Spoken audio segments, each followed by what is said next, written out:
हरे राम राम राम हरे हरे, हरे कृष्ण कृष्ण कृष्ण हरे हरे. पुंडलिक वरदा हरी विठ्ठल, श्री ज्ञानदेव तुकाराम, सद्गुरु श्री ज्ञानेश्वर महाराज की जय. जगद्गुरु तुकाराम महाराज की जय.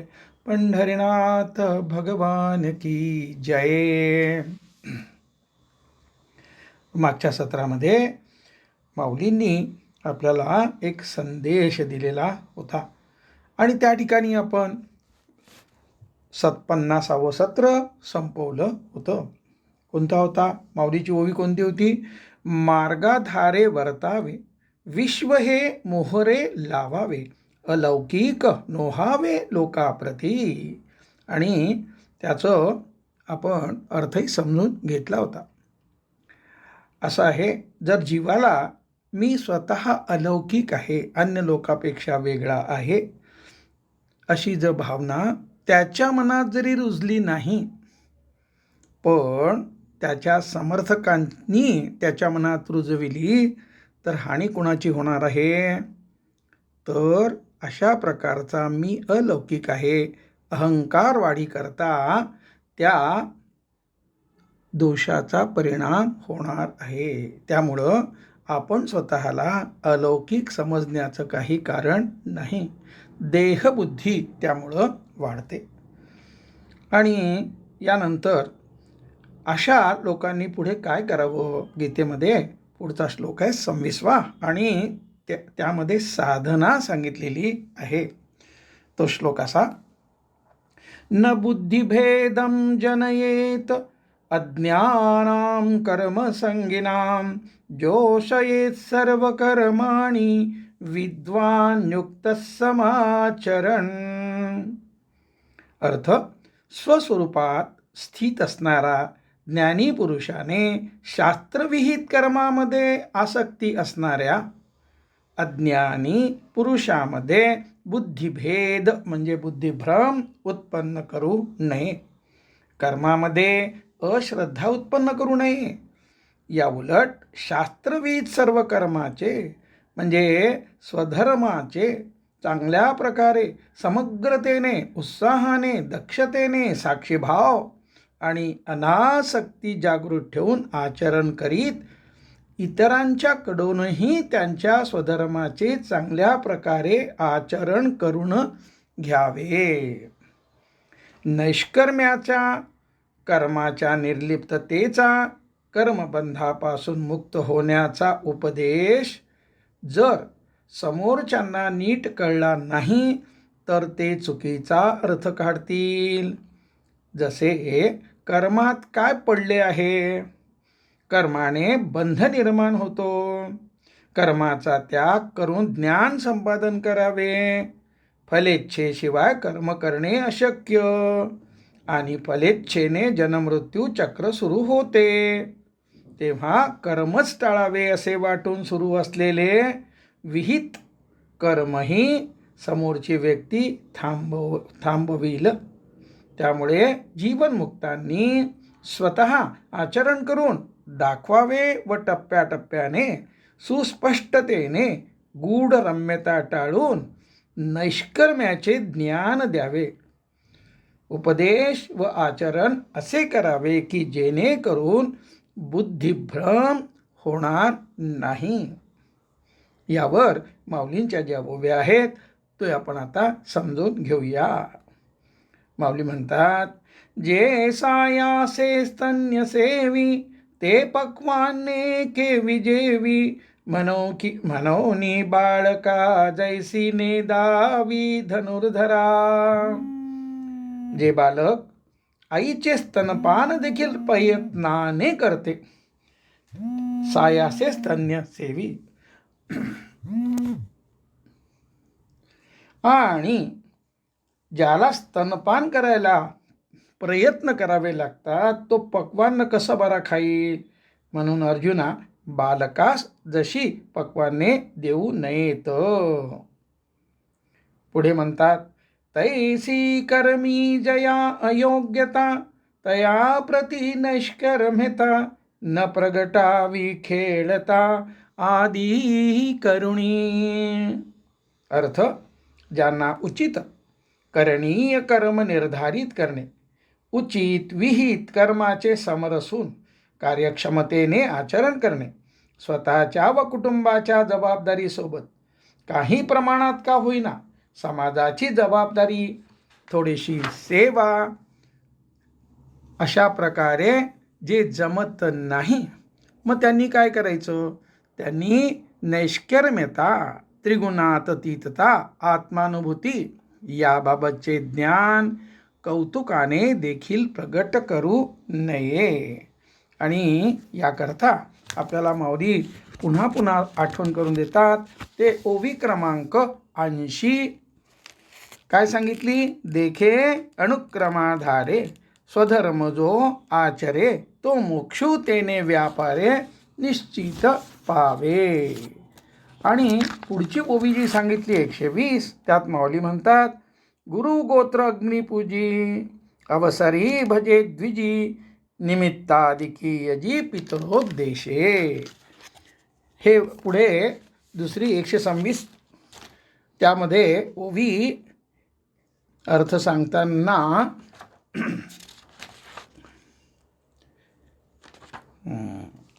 अशा प्रकारे आपण आपलं जे कार्य आहे ते कार्य करण्याच्या दृष्टिकोनातनं जे काही अवसर प्राप्त हा ठीक आहे भाग, परंतु वेळेनुसार त्यात कमी जास्त होऊ शकतं. जसं तो कोरोना काळामध्ये आपण अनुभव घेत आहोत, नाही असं नाही, परंतु स्वधर्म कर्म जे आहे ते आपल्याला करता आलं पाहिजे.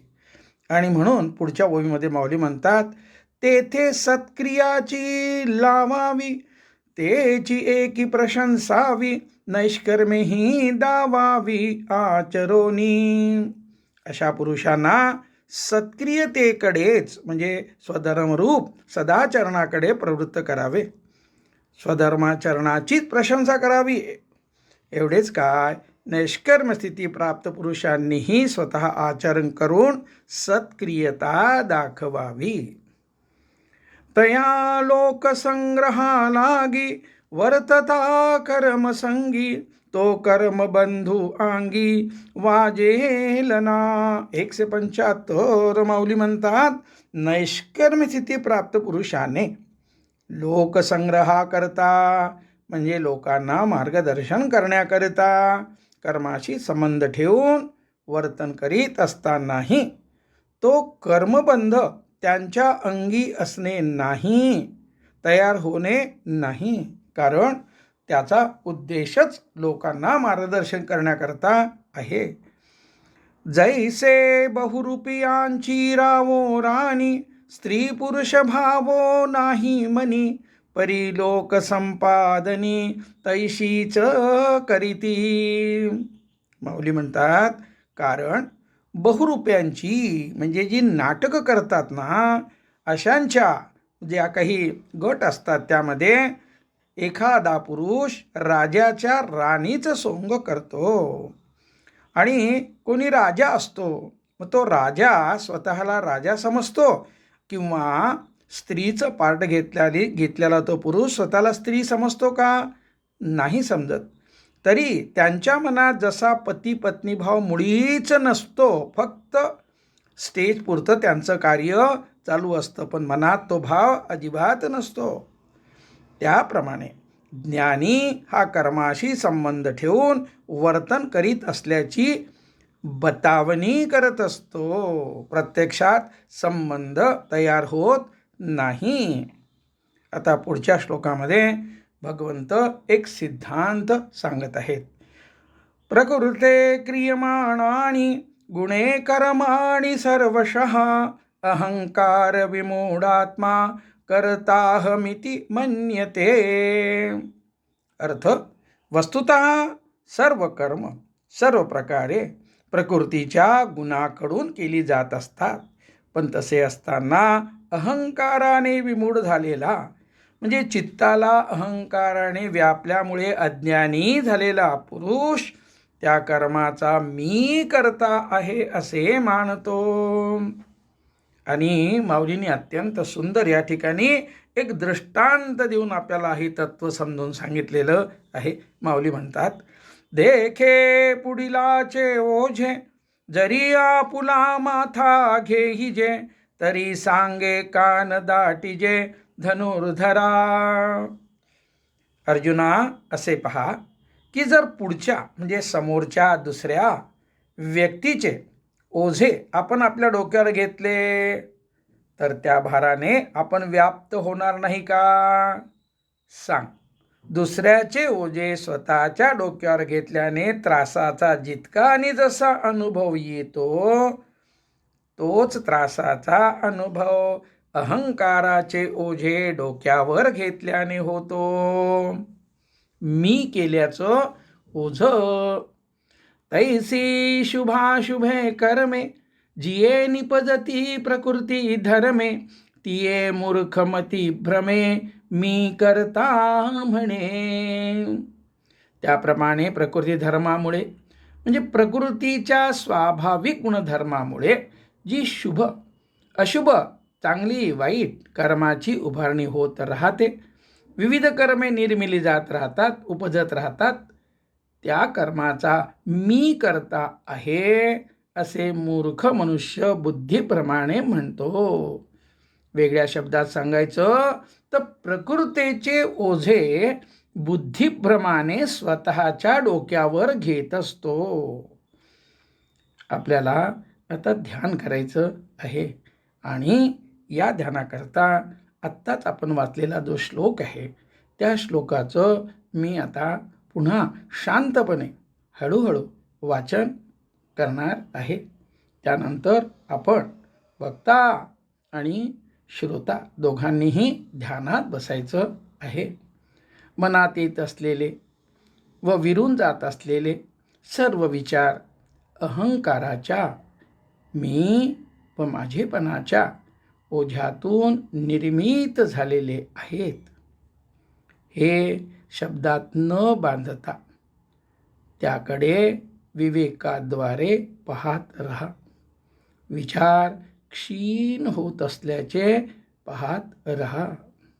श्लोक क्रमांक 27. प्रकृते क्रियमाणानि गुणे कर्माणि सर्वशः, अहंकार विमूढात्मा कर्ताः मिति मन्यते. माझी माऊली.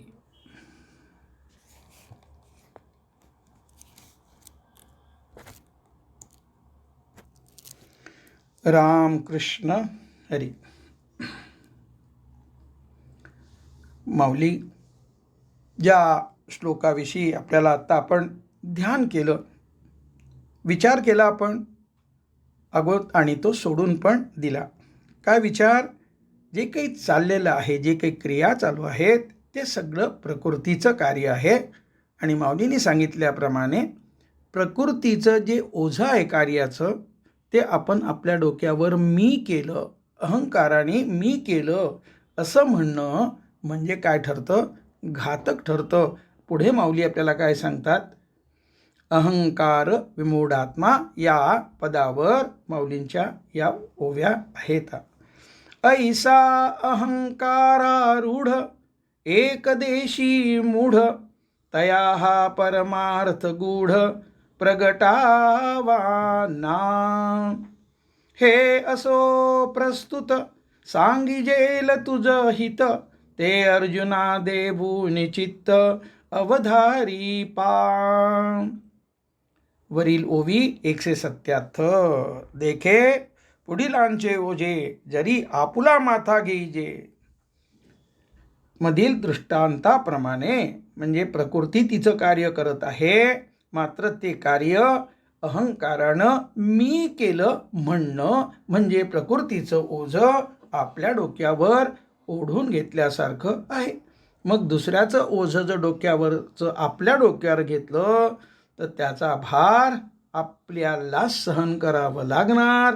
आणि अशा प्रकारचा माऊलींनी जो दृष्टांत या 177व्या ओळीमध्ये दिलेला आहे, त्यामुळे स्वतः देहाच्या आकाराने मर्यादित आहोत अशी मूढता, म्हणजे गोष्ट खोटी पण चित्ताला खरेपणाची खात्री असते, त्यामुळं ती मूढता म्हटली जाते. अशा मूढता बाळगणाऱ्याला हा नैष्कर्म स्थितीचा गूढ सिद्धांत सांगूच नये. मूढतेने व्याप्त चित्त हे गूढ असलेले तत्वज्ञान धारण करू शकणार नाही. संभ्रमात पडेल व करीत असलेल्या विहित कर्मापासूनही भ्रष्ट होऊ शकेल. म्हणून हे अर्जुना, हे नकारार्थी विचार राहू देत. प्रस्तुत तुझे हित ज्याच्यात ज्यात आहे ना ते सांगतो. समग्रतेने चित्त देऊन ते तू धारण कर. आणि आता गीतेतला अध्याय क्रमांक 3 मधला श्लोक क्रमांक 28, ज्यामध्ये महत्वाचा सिद्धांतही आहे आणि साधनाही सांगितली आहे. तत्ववित्तु महाबाहो गुणकर्म विभागयोः गुणागुणेषु वर्तन्त इति मत्वा न सज्जते. श्लोक क्रमांक 28 अत्यंत महत्वाचा असा हा श्लोक आहे.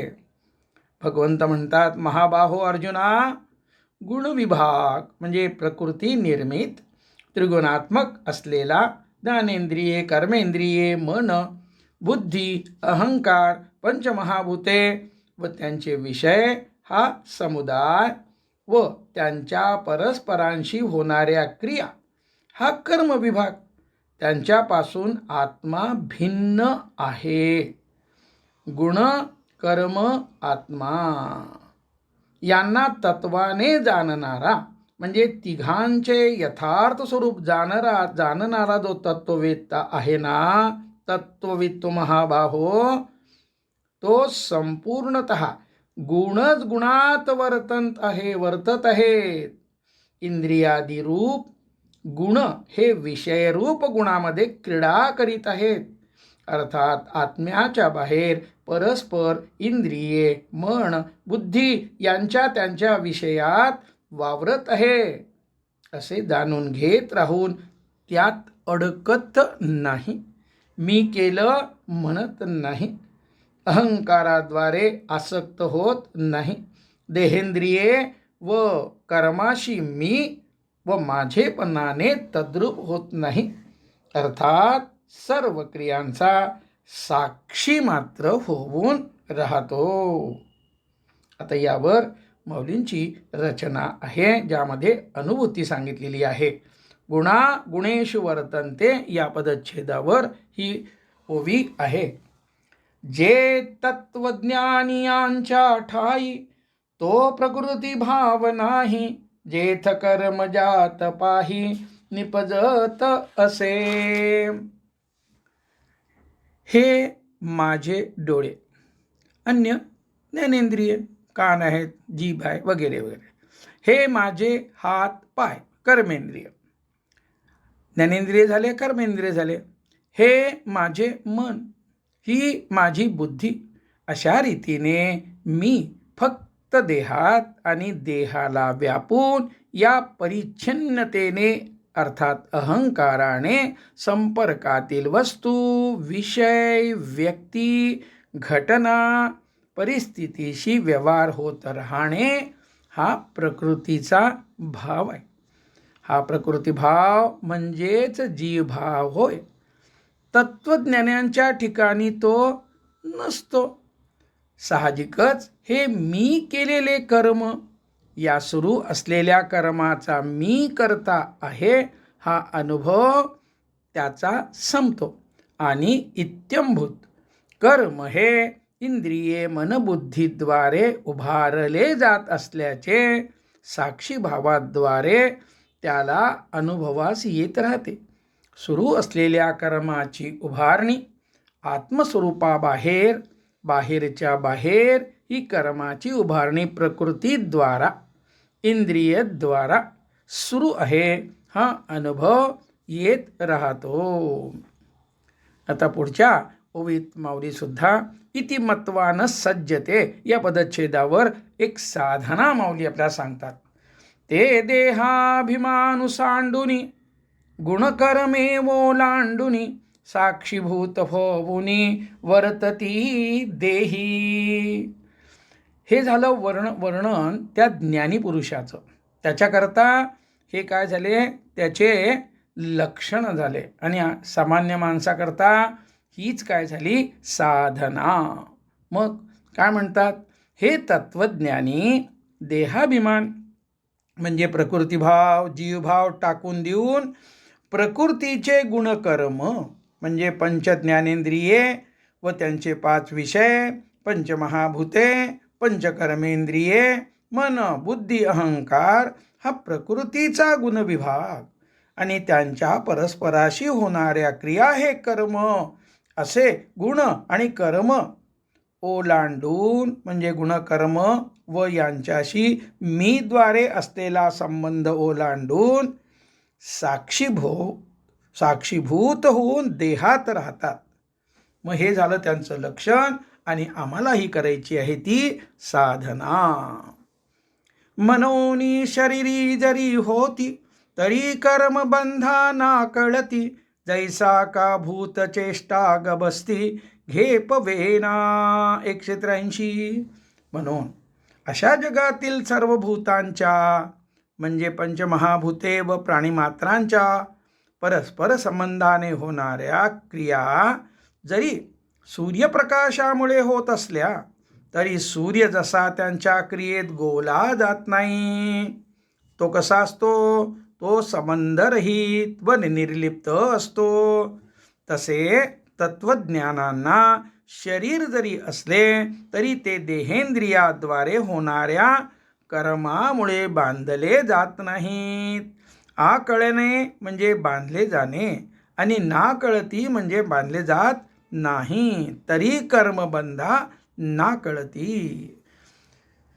पुढच्या मध्ये श्लोक आहे आणि पुढच्या या श्लोकामध्ये भगवंत काय म्हणतात ते आपण पाहूया. प्रकृते गुणसम्मूढा सज्जन्ते कर्म गुणकर्मसु, तान कृष्णविदो मंदान कृष्णविन्न विचालयेत. श्लोक क्रमांक 29. आणि इथं भगवंत सांगतात अर्जुनाला, प्रकृतीच्या गुणांनी मोहित झाल्यामुळे अज्ञानी झालेली माणसे गुणात आणि कर्मात आसक्त होतात. वस्तुतः इंद्रियाच्या हालचालीमुळे कर्माची उभारणी होत असते, पण ते कर्म फलाकांक्षेद्वारे मी करीत आहे असा अभिनिवेश धरतात. म्हणून पूर्ण ज्ञान असणाऱ्या ज्ञानाने नैष्कर्म्यावस्था प्राप्त झाली असल्याचे ज्यांची झाली आहे त्यांनी त्या अज्ञानी आणि मंदबुद्धीच्या पुरुषांना कर्मावरील श्रद्धेपासून विचलित करू नयेत. त्रिगुणात्मक असलेल्या प्रकृतीचे सत्व रज तम हे 3ही गुण मनुष्यास बांधणारे आहेत. सत्वगुण सुख आणि ज्ञानाच्या आसक्तीने, रजोगुण कर्माच्या आसक्तीने व तमोगुण प्रमाद आळस निद्रा मोहाद्वारे मनुष्यास बांधत असतात. गुणत्रय विभाग योग 14वा जो अध्याय आहे त्यामधले 6 ते 8 श्लोक या 3ही गुणाचं कर्म अशा प्रकारे आपल्याला सांगतात. अज्ञानी मनुष्य विहित कर्मे उपासना इत्यादी करतात, पण नाशवंत असलेल्या फलाच्या इच्छेने त्यांना शुभकर्मापासून विचलित करू नये. फक्त फलाच्या इच्छेपासून परावृत्त करावे. त्यांची त्यांच्या वर्तमान स्थितीतून उन्नती होईल, पतन होणार नाही असे पहावे. आणि यावर माऊलीच्या 2 अतिशय सुंदर ओव्या आहे. पहिल्या ओवीमध्ये माऊली आपल्याला एक महत्त्वाचा सिद्धांत सांगतात. श्लोकामध्ये प्रकृते गुणसम्मूढा असा जो पदच्छेद आहे त्यावरची आधारित असलेली ओवी माऊलींची अशी आहे. एथ कर्मितोची लिंपे जो गुण संभ्रेमे घेपे, प्रकृतीचे नि आटोपे वर्ततू असे. आणि पुढचा पदच्छेद आहे गुणागुणेषु वर्तन्ते. माऊली म्हणतात इंद्रिये गुणाधारे प्रहाटती निज व्यापारे, ते परकर्म बलात्कारे, आपादिजो. 185 उभी. काय म्हणतात माऊली? या मनुष्य देहात ज्याने प्रकृतीच्या 3 गुणांच्या सपाट्यात सापडून म्हणजे देहेंद्रियाशी तादात्म्य हा भ्रम ओढून घेतला आहे आणि प्रकृतीच्या अधीन होऊन वर्तन करीत आहे, तोच कर्माने लिप्त होतो. या आधीचा श्लोक 28 मधील गुणागुणेषु वर्तन्ते या पदाचा अर्थ स्पष्ट करताना माऊली म्हणतात, वस्तुतः इंद्रिये प्रकृतीच्या सत्वरजतम या गुणांच्या आधारे म्हणजे स्वाभाविक गुणधर्मामुळे आपापल्या विषयात वर्तन करीत असतात. सत्वरजतम हे गुणच गुणाद्वारे परस्परांशी क्रीडा करीत असतात व कर्माची उभारणी होत असते.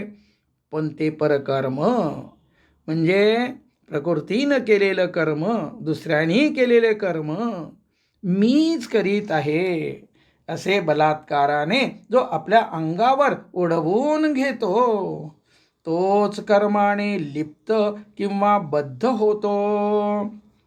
ओवी क्रमांक 177 मध्ये देखे पुढीलाचे ओझे, असे ओझे तो वाहत राहतो.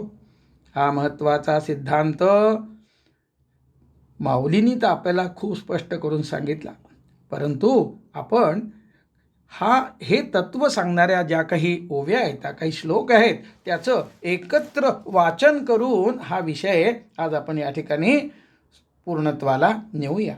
यामध्ये आपल्याला सांगितले प्रथम तर अध्याय क्रमांक 3, आत्ताच आपण जो श्लोक 28 वाचला तो श्लोक अगोदर आपल्याला परत एकदा म्हणायचा आहे.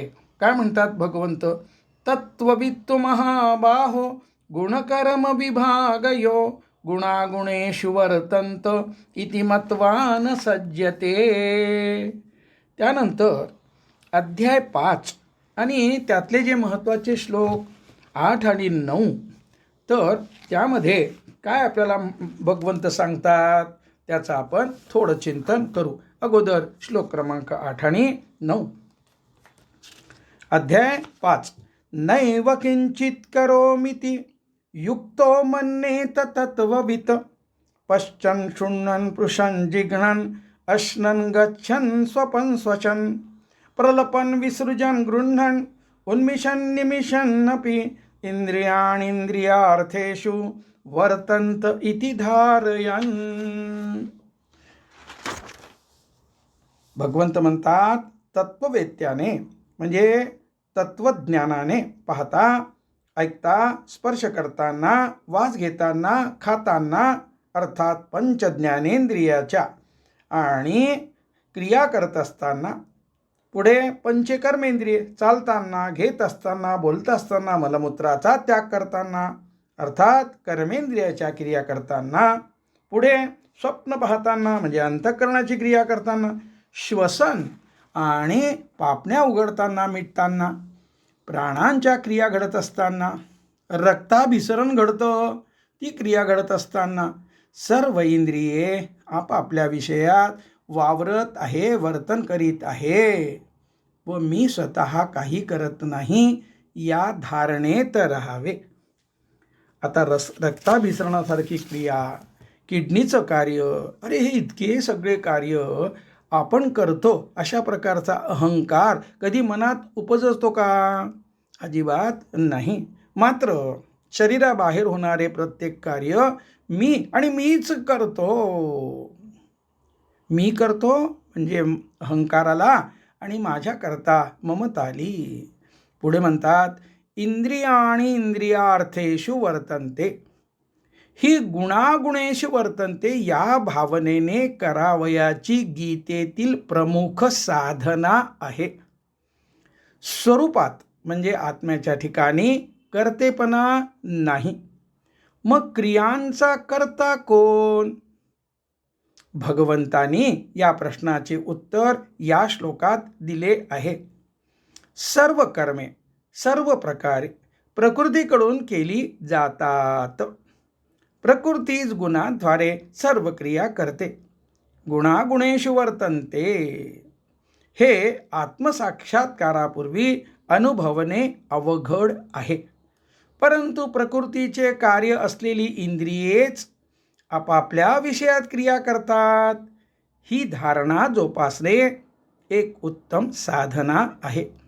शरीर माझे म्हणून सर्व इंद्रियांनी केलेल्या क्रिया मी करीत आहे, हा दृढ झालेला देहाहंकार, विषयोपभोगापासून मिळणारे सुख व त्यामागील हेतू यातून बाहेर पडण्यासाठी या श्लोकातून साधना सांगितली आहे. श्वसन व पापण्यांची उघड जाप यामागे विषयोपभोगासारखा हेतू नसल्यामुळे मी व माझेपणा या क्रियांना चिकटलेला नाही आणि त्यामुळे या क्रियावर अवधान नसते.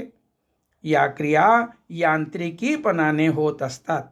या क्रिया आपोआप झाल्यासारख्या म्हणजे मी करता नाही या भावनेने होत असतात. यांत्रिकीपणा सोडून देऊन सजगतेने दक्षचित्ताने आकुंचन प्रसरण पावणारे पोट व छाती त्याद्वारे होत असलेले श्वसन म्हणजे सोहमभाव व पापण्याची उघड जाप यावर अवधान ठेवणे ही उत्तम साधना होय. त्यामुळे क्रियांचा करता फुफ्फुस व पापण्या आणि या क्रियांचा करता मी नाही हा अनुभव दृढ होतो आणि साधना परिपक्व झाली की सर्वच क्रियांचा अकर्ता असलेला स्वसंवेद्य आत्मा अनुभवाला येतो व कर्मापासून म्हणजे क्रियापासून आत्म्याची अलिप्तता अनुभवाला येते व त्यासोबत निरतिशय अलौकिक आनंद असा प्राप्त होतो. यानंतर आपल्याला अध्याय 18 मध्ये जायचं आहे. 18 मध्ये भगवंत ओवी क्रमांक 271 मध्ये आपल्याला काय सांगतात, हा दृष्टांत आपण एकदा पाहिला आहे. अध्याय 18 ओवी क्रमांक 271 माऊली म्हणतात, पांघरोणी नईचे उदक असे नईची माझी खडक, परी जाणीजे का वेगडीक कोडीची ते. अध्याय 18 ओवी 271. नदीचे पाणी अंगावर पांघरून म्हणजे वेष्टून पाण्याद्वारे आवृत्त होऊन खडक नदीच्या पात्रामध्ये म्हणजे तळाशी असतो. परंतु नदी व खडक यामध्ये असलेली वेगळीक कोट्यावधी पटीने म्हणजे अनंत पटीने असल्याचे बुद्धीद्वारे जाणल्या जात असते. लेखकाच्या स्वानुभवानुसार प्रस्तुत होईल ते दृष्टांत आत्मानुभूती संपन्नतेनंतर जाणवणाऱ्या आणि कर्मासोबतच्या विभिन्नतेच्या अनुभूतीशी खूप जवळीक साधणारा आहे. स्वतःभोवती स्वतःच्या इंद्रियाद्वारे इतरासोबत तसेच इतराद्वारे सतत कर्म सुरू असते. खडकाच्या बाहेर सतत पाणी वाहत असते. आत्म्याने धारण केलेले शरीर मन व इंद्रियासह अशा प्रकारे कर्माने नदीतील खडकाप्रमाणे सतत वेष्टून आच्छादून असते. कर्मात आणि आत्म्याने धारण केलेल्या शरीरेंद्रियात भौतिकदृष्ट्या मुळीच अंतर नसते आणि तरीही ते कर्म चिटकून नसल्याचे, स्वतःपासून भिन्न व विशेष म्हणजे स्वतःपासून दूर असल्याचे वेगळीक दुरावा ठेवून असल्याचे प्रतीतीस येत असते. कर्म आत्मरूपा बाहेरच्या बाहेर सुरू असल्याचे प्रतीतीस येत असते. अशा प्रकारे एकाच वेळी कर्म समग्रतेने पार पाडले जात असल्याचे आणि त्यासोबत कर्तेपणाद्वारे पूर्वी जे कर्माशी तादात्म्य होते ते आता पूर्णपणे संपल्याचे वरील प्रमाणे अनुभवास येते. माऊली 304 नंबरच्या ओवीमध्ये काय सांगतात ते आता पाहू. महत्त्वाचा सिद्धांत माऊली या ओवीत सांगतात. अध्याय 18 ओवी क्रमांक 304. माऊली म्हणतात, तरी सत्याची गाध धनुर्धरा स्वकर्माचा उभारा, हो तसे बाहिर बाहिरा करणी पाचे.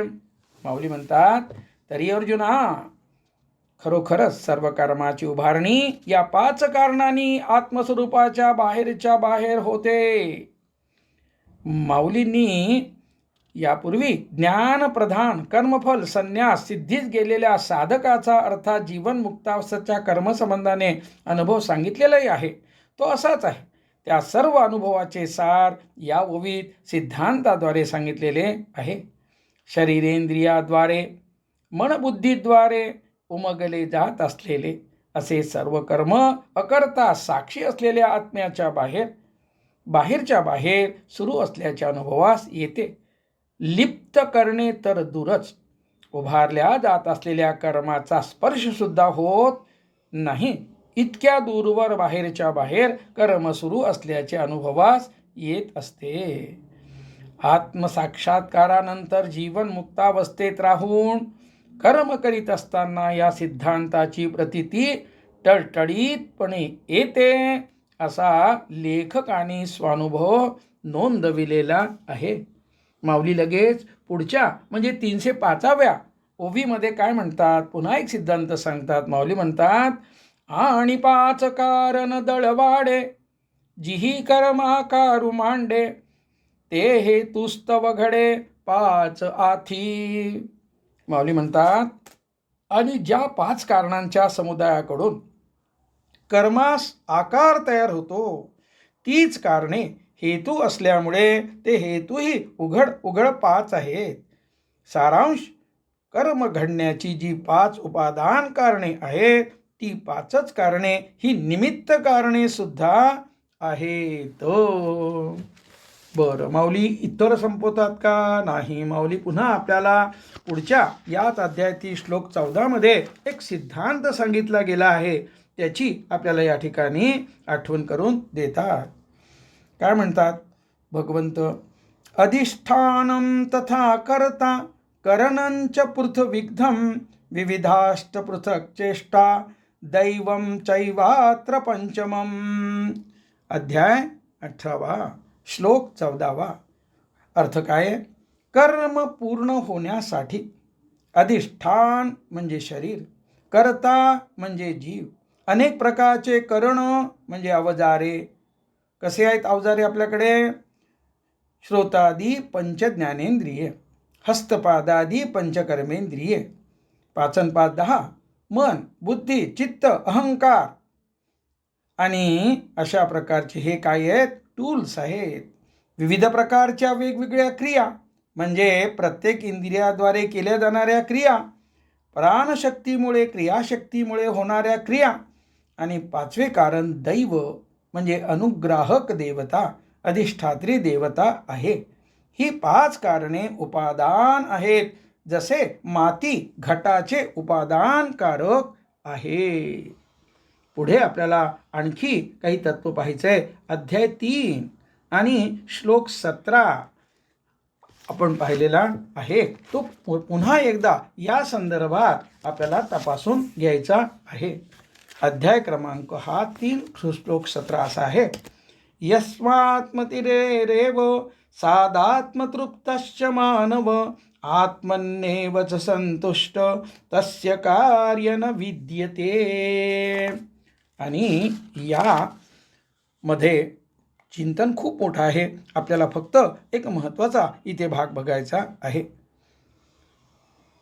माऊलीच्या म्हणण्यातनं आपल्याला संदेश मिळतो तो असा: कर्मापासूनची निर्लिप्तता अनुभवास येऊ शकते, कृतकृत्यता अनुभवास येऊ शकते, सर्व साधना सफल झाल्याच्या अनुभवास येते, आत्म्याचे स्वरूप स्वसंवेद्य असल्याचे अनुभवास येते, आत्मा सत अधिक चित अधिक आनंद घन असल्याच्या अनुभवास येत राहते, आत्म्याचा आनंद निरावयव अमर्यादित निरुपचार म्हणजे कारण परत्वे नसणारा, अवीट म्हणजे उत्तरोत्तर कमी न होणारा असा असल्याच्या अनुभवास येत राहते. अशा प्रकारे स्पष्टपणे आत्म्याचा अनुभव सुरू होतो. तो क्षण म्हणजे दिनांक वेळ बरं का विसरता येणे शक्य नाही. त्या क्षणी संपूर्ण शरीर हलके झाल्याचे, भारमुक्त झाल्याचे टळटळीतपणे अनुभवास येते. समजा जितके वजन आपण डोक्यावर, खांद्यावर, दोन्ही बाजूच्या कमरेवर, सर्व शरीरावर घेऊन बांधून घेऊ शकतो, तितके वजन घेऊन सकाळपासून संध्याकाळपर्यंत अविश्रांत फिरत राहिलो, आणि सायंकाळी ते सर्व वजन खाली उतरून ठेवले तर संपूर्ण शरीर भारमुक्त झाल्याचा जसा अनुभव येईल त्याहीपेक्षा हा अनुभव टळटळीत असतो. आणि अशा प्रकारे माऊली आपल्याला हा सिद्धांत समजून सांगत आहेत. पुंडलिक वरदा हरिविठ्ठल श्री ज्ञानदेव तुकाराम सद्गुरु श्री ज्ञानेश्वर महाराज की, जगद्गुरु तुकाराम महाराज की जय. पंढरनाथ भगवान की जय. विठ्ठल विठ्ठल विठ्ठल विठ्ठल विठ्ठल विठ्ठल विठ्ठल विठ्ठल. पुंडलिक वरदा हरिविठ्ठल श्री ज्ञानदेव तुकाराम सद्गुरु श्री ज्ञानेश्वर महाराज की जय. गोपाल कृष्ण भगवान की जय.